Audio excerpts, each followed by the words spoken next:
The easiest way to win your prospects hearts and easily converting into your customer is for you to understand what he wants, then you give him exactly what he wants. We buy for different reasons, okay, but mostly we buy because we want to solve an issue. We buy that product because we believe that product will help us improve an aspect of our life. Okay, why do we buy cars? For mobility. At first for mobility, then later for class. Yeah, that is why we constantly change our cars to like the latest one. Okay, why do we buy houses? We buy because we want to be comfortable, we want to have a place to go to after work, right? But you see, in this process, people have different reasons in between, and those reasons you won't understand. You think it just needs a home. No, there are some things that it feels that if I can buy a home of my own, it will help me as in overcome this. Like some people don't like living in a rented apartment because there will be many flats, all right, other tenants will be there. So from there, you see, we human beings, we are different and our wants is different. So you can't just say you believe you know what somebody wants. You need to ask what that person wants. That is why it's important for you to ask questions in sales. When you're trying to make sales, ask a lot of questions from your customer. You see, when you begin to ask those questions, then you stand the chance to like get into your customer's mind to know exactly what he really wanted. And when you know what he genuinely wanted, then chances are you'll be able to make that sales, because you can talk to him in a way that your speech will be like providing an answer to his questions, to his wants. Okay, you can use your speech to provide answers to his question. So you are not just talking off key because you don't know what he wants. If you don't know what he wants, then you're telling him what you think he might be interested in, but you're just guessing. That is not what he wants. So you need to ask him questions. Why are you buying this home? Where were you living before?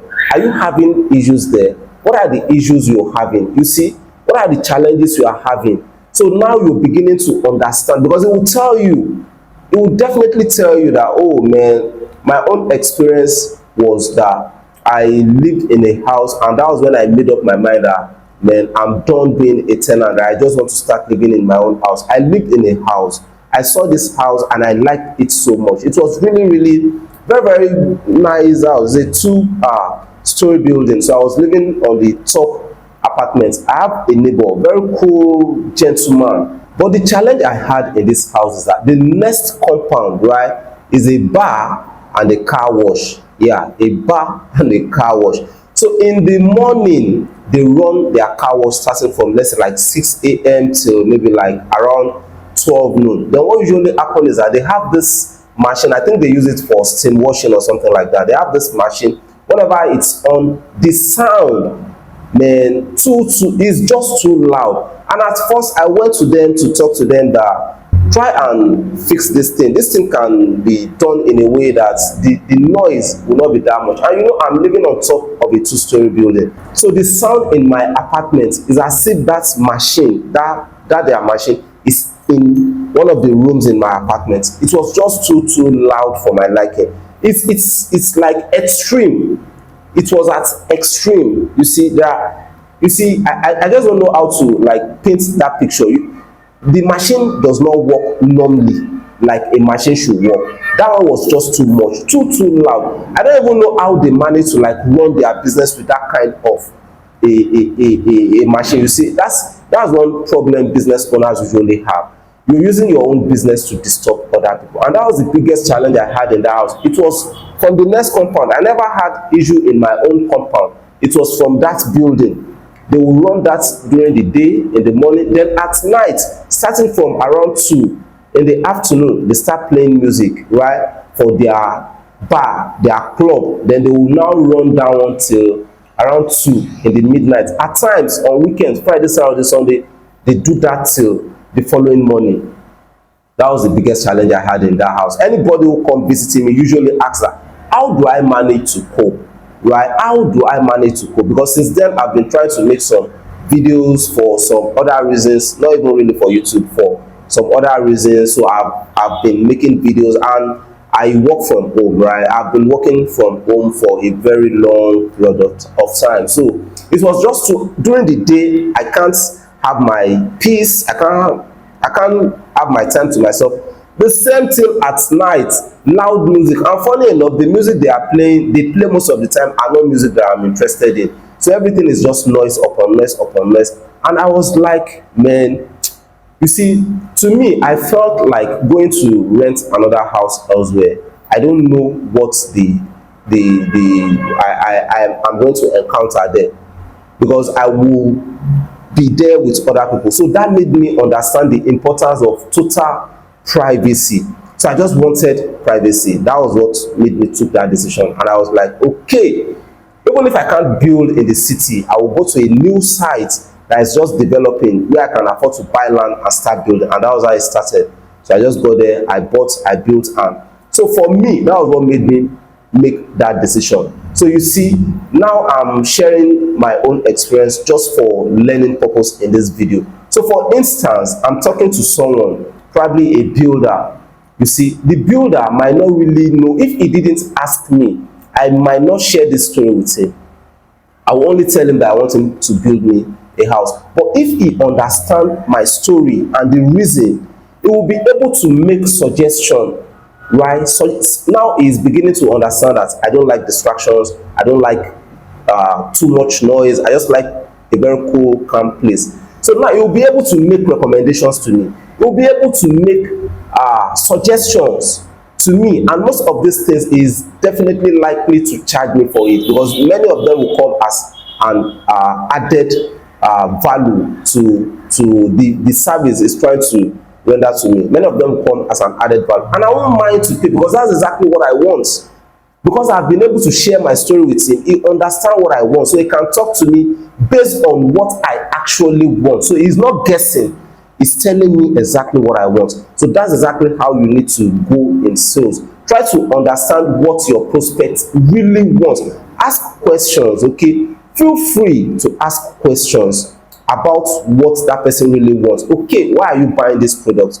Okay, I do training, right? Some of the questions I ask is that, why do you want to enroll for this training? What do you want to achieve after this training? Have you enrolled in some training before? What was the outcome? Was it helpful? Were you able to implement the solutions? What were the solutions you got? You see, so now I'm beginning to understand where this person is coming from. So by the time I get in and start providing my solution, I'll be able to give that person exactly what he actually needs, instead of me just assuming. Okay, instead of me just assuming. And that's why at times it's good when you do like do a one-on-one consultation, right? It's better when you get a one-on-one consultation than when you like do group training. You see, it depends on what you want to achieve anyway. But in group training, in most times, you know, a lot of people are there, and yeah, so it's not only you. So the attention is not on only you, the attention is on everybody. Okay, and you see, the organizers of such training, they are working with time, right? They are working with time. So but if it is one-on-one, right, the attention is on only you. Everything works anyway. I'm just making a suggestion, so it depends on what works for you, right? It just depends on what works for you. I'm just giving suggestion, right? Since it's my field, so I'm just telling you what I feel it has really worked better for my clients. Yeah, that has really worked better for my clients. You see, one-on-one does work better for them, because it's just higher on them. I ask a lot of questions and they are able to give me like their answers. So when I am working with them, I work with them based on exactly what they want, and I help them get the results that they wanted. So that is exactly what I'm trying to encourage you to also do when you're trying to sell. Don't assume. Okay, it's not a good practice to think that this person might like this or this person might need this. Know exactly what that person wants and give that person exactly what he or she wanted. All right, thank you so much for joining me on this video. My name is Rilwan Ajibola. I am a business consultant, and I help business executives improve their business performance and also enhance their earning potential. So if you're a business owner and you want to transform your business, then feel free to reach out to me. I will leave my contacts within the description box below. Probably you're considering starting a new business, or you want to grow and expand your existing business here. Feel free to reach out to me, and together we will be able to build a business that you'll be very, very proud of. All right, once again, thank you, and I look forward to having you in my other videos.